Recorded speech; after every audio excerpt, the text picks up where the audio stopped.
Hi అండి, welcome to Shilpa Mohan recipes. ఇవాళ అరటికాయతో ఒక సూపర్ టేస్టీగా ఉండే గ్రేవీ ప్రిపేర్ చేద్దామండి. మనం మామూలుగా అరటికాయ అనగానే ఫ్రై చేస్తుంటాం, లేకపోతే బజ్జీలు చేస్తాం కదా. అలా కాకుండా చికెన్ మటన్ కంటే కూడా ఎక్కువ టేస్టీగా మనము ఈ మసాలా గ్రేవీ అనేది చేసుకోవచ్చండి. దానికి ముందుగా ఒక మిక్సీ జార్ తీసుకొని ఇందులో ఒక ఆనియన్ కట్ చేసుకొని వేసుకోవాలి. అలాగే ఒక 2 టమాటాలు, బాగా పండిన టమాటాలు వేసుకోవాలి. మీకు ఎంత గ్రేవీ కావాలో దాన్ని బట్టి ఆనియన్ అలాగే టమాటా ఎక్కువ తక్కువ తీసుకోవాలండి. ఇందులో కొద్దిగా కట్ చేసుకుని ఎండు కొబ్బరి ముక్కలు వేసుకోవాలి. కొద్దిగా అల్లం కూడా ఇలా సన్నగా తరుక్కొని వేసుకోవాలి. కొద్దిగా వెల్లుల్లి పైన పొట్టు తీసేసుకొని వేసుకోవాలి. ఇప్పుడు ఇందులో కొద్దిగా దాల్చిన చెక్క, ఒక ఇలాచి, అలాగే ఒక 3 లవంగాలు వేసుకోవాలి.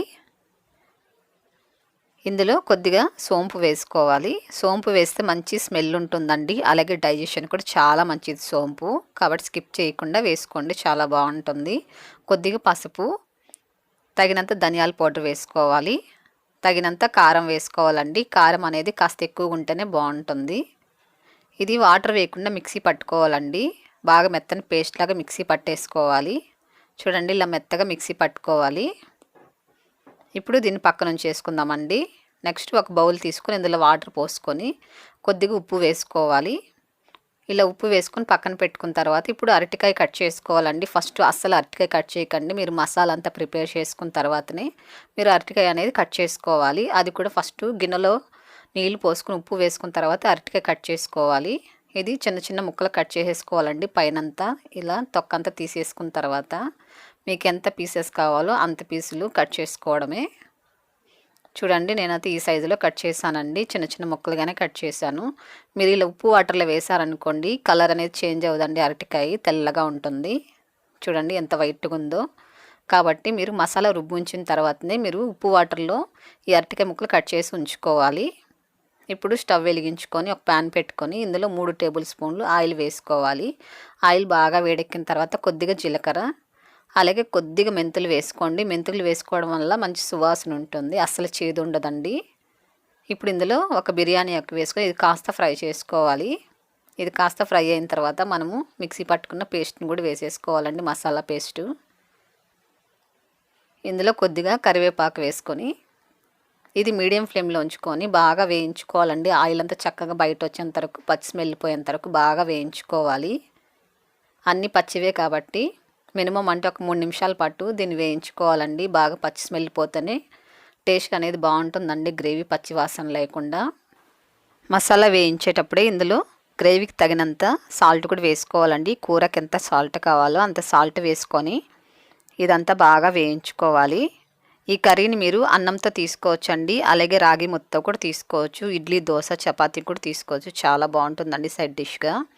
ఇలా బాగా వేయించుకున్న తర్వాత ఇందులో కట్ చేసుకున్న అరటికాయ ముక్కలను కూడా వేసేసుకోవాలి. చూడండి ఎంత తెల్లగా ఉన్నాయి అరటికాయ ముక్కలు. కాబట్టి ఉప్పు వాటర్లో వేసుకున్నారంటే బాగా చక్కగా ఇలా తెల్లగా ఉంటాయండి. మీరు ఉప్పు వాటర్లో వేయకపోయారనుకోండి, కలర్ అనేది చేంజ్ అయిపోతుంది. ఇది కాస్త ఇలా కలుపుకున్న తర్వాత ఇప్పుడు దీనిపైన మూత పెట్టుకొని ఒక 3 నిమిషాల పాటు సిమ్లో ఉంచుకొని మగ్గించుకోవాలండి.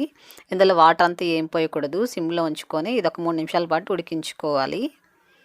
చూడండి, 3 నిమిషాల తర్వాత చక్కగా ముక్క అంతా కూడా బాగా మగ్గింది.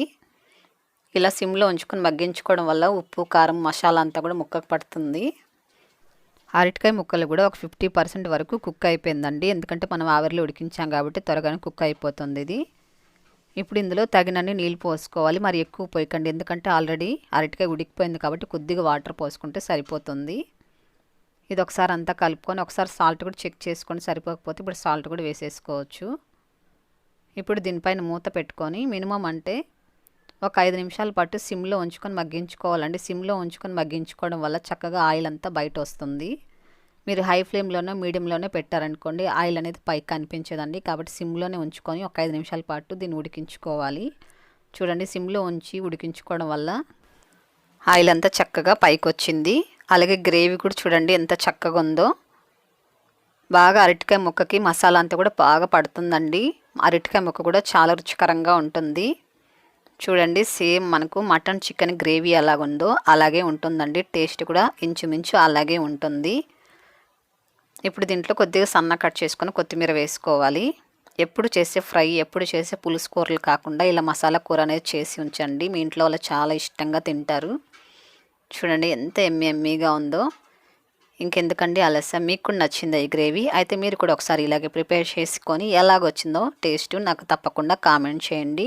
మీ ఫ్రెండ్స్కి, మీ తెలిసిన వారందరికీ వీడియోని షేర్ చేయండి, లైక్ చేయండి. మొదటిసారి మీరు కనుక మన ఛానల్ చూస్తున్నట్లయితే ప్లీజ్ సబ్స్క్రైబ్ చేసుకోండి. మరో మంచి రుచితో మీ ముందుకు వస్తుంది శిల్పా మోహన్ రెసిపీస్.